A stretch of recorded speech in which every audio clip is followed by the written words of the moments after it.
this guy printed money, I'm a criminal at best. And if I rob you blind, well then I'm viewed as even less. So when our nation's banks break every egg inside your nest, why can't we call them out on all that ice inside their chest? White collared like a priest, there is nothing reverent when the belly of a beast guts a life and takes a severance. Can't offer no relief, and I'll be damned if false repentance tricks a single mind to thinking that they don't deserve your vengeance. No semblance of remorse, no resemblance to justice.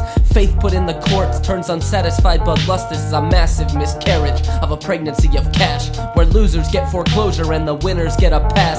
See tragedy and comedy, they're often intertwined, but the only bastards laughing are the special few who lined their pockets with misfortune, with a fortune on their mind. But I don't think they see us sneaking up on them behind. No matter how many ivory towers and how many private cars, your security's a man just like me, and we know where you are. So keep on cracking bottles on the backs of the poor, but don't be surprised when we take you alive. We're at your door. Fill the fucking cells, put the bankers side by side with the same coke dealer healers they would use to take a ride, escaping their self-loathing, goading them into the sky. Then let them take the bottom bunk and live without their high. Hypocrisy when banking said to represent security, while breeding due resentment and fueled by pure impurity. Their baseless entitlement, elite born rich and unchallenged by the government that's swinging from their dicks. They better bid on a mortgage collapse, so it can't be so bad that I'm betting some stacks. Somebody gets at them like snapping some backs, and then they get a series of serious cracks. One for each home, they sold with full knowledge, but totally fuck over somebody's college. I hope that they can't get their needles like college, and faces get wrinkled like skin on some balls. And then tragic voodoo magic, they're encompassed by a curse and forced to live 1,000 lives where roles have been reversed.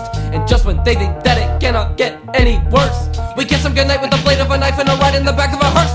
How many ivory towers and how many private cars, your security's a man just like me, and we know where you are. So keep on cracking bottles on the backs of the poor, but don't be surprised when we take you alive. We're at your door. No matter how many ivory towers and how many private cars, your security's a man just like me, and we know where you are. So keep on cracking bottles on the backs of the poor, but don't be surprised when we take you alive. We're at your door. No matter how many ivory towers and how many private cars, your security's a man just like me, and we know where you are. So keep on cracking bottles on the backs of the poor, but don't be surprised when we take you alive. We're at your door.